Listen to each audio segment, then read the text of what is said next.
Hello everyone and welcome back to Minecraft, and today we're out in front of the mining shack. And why are we out in front of the mining shack? Well, I did plenty of mining off screen, enough to get us over a stack of iron ore and some gold. But that's not all, there's also plenty more that we need to go back underground and look at. More importantly, if I can figure out where I put my iron pickaxe at, because we're desperately going to need it, what I have planned to do today is show off what I found underneath our base. So let's head down here and I'll show you what I found, and then we'll move on with what I really want to do with today, or at least there's two things I want to do today for today's episode. So we're at the end of essentially what was my very first branch from my mines, and I don't know exactly how safe it is down here still. But we found something very, very interesting. We found diamond. Yeah, pretty quickly I must admit too, and it's not the only one. I tried to mark certain paths with cobblestone in order to direct me to more diamond later on. So, first diamond of the world, boom, obtained. So, trying to stay as safe as possible, for the most part at least. We may come back down here, we're definitely going to build ourselves a diamond pickaxe at some point, and come back down here and mine up some of the obsidian, because I want to have a stable source of lava for large-scale smelting operations, but we'll use the nether for that when we go to it. But our next bit of diamond, up this makeshift staircase. This is not all that well lit up, and it's down that way. Hole right there. It's down this way. And here's some more diamond at the end of this branching part of the cave. Hope for an 8 vein. Oh, that would have been very bad. No, it was a 3 vein, but oh, that could have ended very badly. Could we potentially make this into... Yeah, if we wanted to, we probably could come down here and get our lava from here. Well, let's head back in the other direction. Oh, there's plenty more iron. I have yet to explore up there. I desperately need to explore up in that area. Get it at least lit up. In fact, actually, I'm going to go ahead and do that right now, or try to. Pick up the cobblestone so there's not really anything trying to direct us back this way, or at least it doesn't look like there should be. And up here, cobblestone's pointing that way. It's a big cave. It's a really big cave, and down there is our diamond ore. Yeah, this really is a big cave. It's massive. I kind of hope we find a zombie spawner in here, or perhaps even a skeleton spawner. Why? Because those things can allow us to build farms that can get us EXP and all sorts of other goodies. Get ourselves a village built, and that could potentially be turn it into a pseudo emerald farm. But with that said, though, let's get down here and grab these diamonds. Yes, please. 2, 3, 4. Aw, 8 diamonds, yo. This early on, too, or at least what feels like this early on. Like, this is great. I would like to continue caving here, but we got a goal for this episode, and I wanted to change things up, because we technically haven't done, well, let's talk about what I want to do now, at least for this episode, because better now than never. But what I want to do for this episode is, we haven't done a proper exploration episode for inside of Minecraft yet. So what I'm kind of planning on doing is going out and doing some exploration. See what's around this area a little bit better. Oh yeah, that's been a major problem with this cave as well. Oh god, we just about got ourselves killed. I dub this cave as a gravel-based hellhole because there's been nothing but gravel in the ceiling of this damn cave, and it's been annoying me non-stop. If it wasn't for the fact we were able to find diamonds so easily in this cave, I probably would abandon this cave and never come down to it ever again. Just continue my branch mining. But as you can see, yeah, just large scale cave though. which kind of scares me even more, and thinking about all the gravel that's in the ceiling and stuff of this cave that I have found. Let's get out of here, though, and head up to the top. But there's one thing we're going to do beforehand, though, given we have all this iron. I want to automate a few things in my base. We're not going to go over the top with it just yet, but we are going to start automating a certain process in my base that, in all honesty, I think needs to be automated. Alright, now that I'm back at the surface, we're not going to deal with those diamonds just yet. Instead, what we're going to do is we're going to grab some of this iron ore, grab some of that, and throw the gold ore in there. Also, I made a clock. This is what the clock looks like in, with my texture pack. It's kind of annoying because I can't quite tell what time it is. Like, the base game Minecraft clock is amazing. I like how it tells time. This right here, I can't really tell if it's PM or AM or what exactly the time of day is. It's not too specific enough for Minecraft standards, in my opinion. So, let's see here. One coal pretty much gets about 8 of this cooked. 2 in there for now, and then we'll grab another 4. So while that's cooking, I'm going to explain what it is I specifically am looking to do. So if y'all remember, I had 2 composters here. I took one of them out, and this one still remains. What am I going to do with it? Well, I'm kind of planning to come over here and and create an automatic composter. I'm going to need at least another, can I fit in another double chest right here? Because I'm trying to figure out what's the absolute best place to put it. But point being is that I want to create an automatic composter system. I'm going to want a hopper right here, composter right here. Also, there's another wandering villager. Composter right here, another hopper up here. And then a chest on top of it. Now I think of that, that's probably going to be really tall now, isn't it? In fact, actually, since it's probably going to be that tall, let me grab some tools. Sorry for the noise. The parents are working in garage, which I happen to be right next to. I happen to be in the place in the house where literally all the noise in the world can be heard. And what we'll do is we'll put the hopper facing in right about here. So we'll need to get up out here and then do it. And then we'll need to do composter right there. So go ahead and grab some of this iron because it should be all done cooking by now. There we go, perfect. Now what we want to do now is we're wanting to make a hopper. So we're going to need some chests for this actually. When I grabbed a bunch of extra log blocks for just in case we need to make some more wood. But what we need to do right now is we need to do this. And yeah, we're definitely going to need some more wood. 2 hoppers, so go ahead and take all that iron right there. Wonderful. Now let's go ahead and drop all this off. And I do plan on using iron tools, or at least moving on to trying to use as many iron tools as possible, since I have this much iron just lying around at the moment. Though of course I won't go too crazy with like hoppers until we get like an iron farm built. Okay, so like I said, actually this is going to require us to go ahead and pick up the composter. So go ahead and pick that up. We need another chest. So place it right there, and where in the world my composter went to. Place composter on top. Place hopper right there. And chest right there. So now the way this should work is I put my whatever I want to turn into bone meal up here. The hopper then funnels it out into the composter. Then into this hopper down here. I'm not sure if I can activate from here. I don't think I can. Yeah, I most certainly can't. And then it will go down to that hopper right there. And then it will pull, and then it will dump the bone meal all the way over into there. Let me go ahead and, do I want to go ahead and harvest this field? Is it finished yet? Okay, so I'm going to go ahead, I'll bring y'all back in after I'm done harvesting the field because that's probably the best time to do this. Alright guys, we're back, and I went and harvested the entire field, and I got about 63 beetroots. So as you can see, I'm going to place these in here, and they are now exiting down into the item hopper, filling up the composter, going over here into the chest. Let's remove the bone wheel so you can see that it's going in. This process has now been automated. There's a couple of other things I plan to do to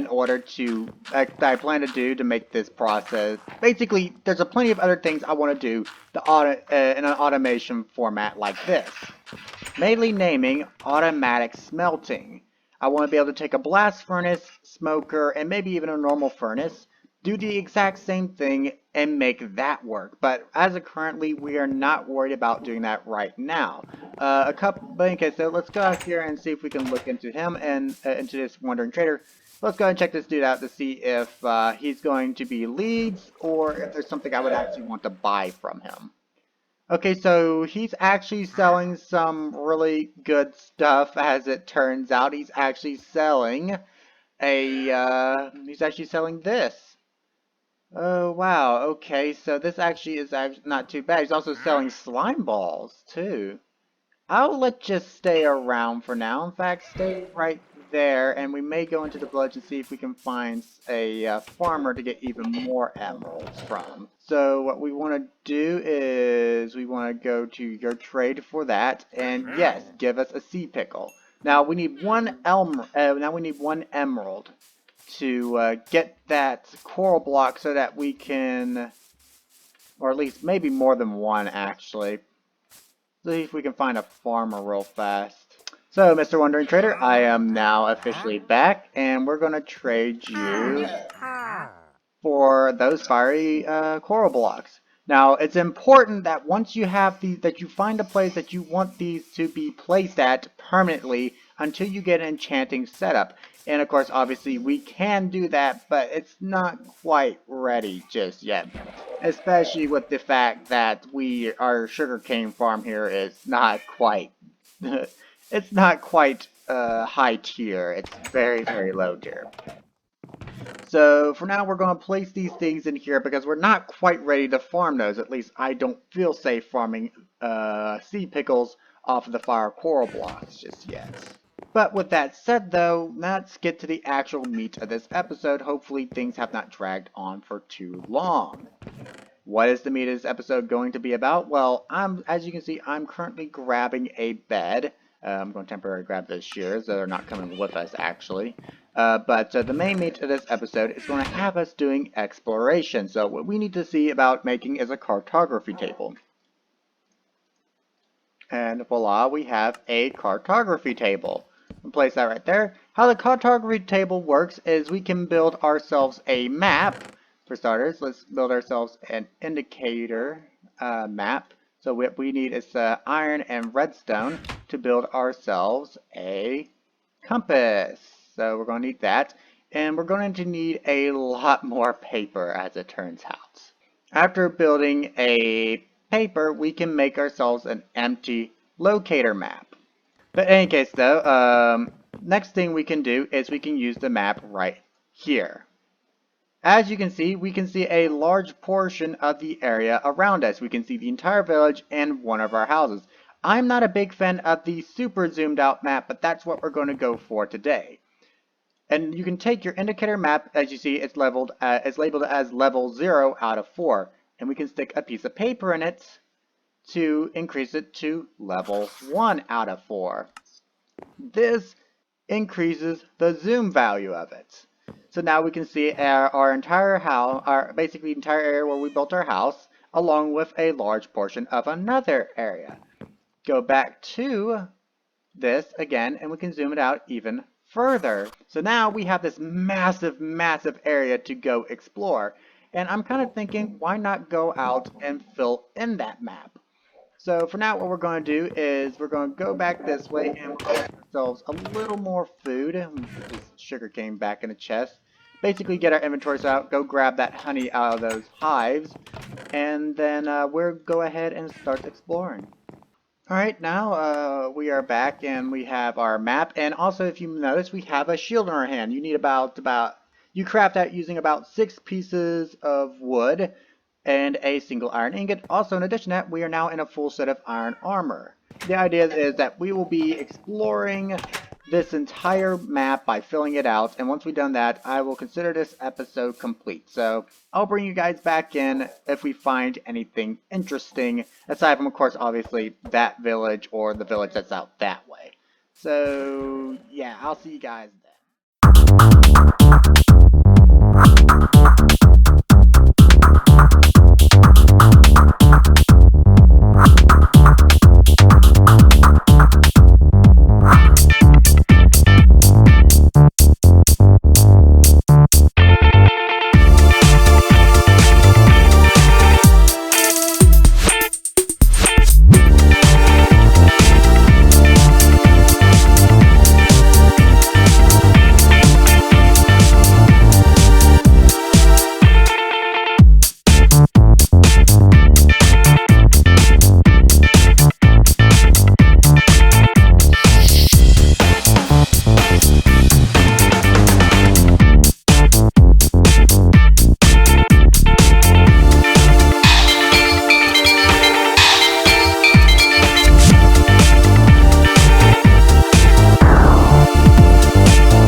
And finally, after a long, I could never say it enough times, after such a long time, we are finally done. Well, we still have a couple of corners that aren't quite perfect, but I'm not gonna actually complain at all whatsoever, because this has been, it's nice to have explored such a large portion of the area, but bringing this thing back was quite possibly one of the most difficult tasks I have put upon myself, because the lead kept snapping.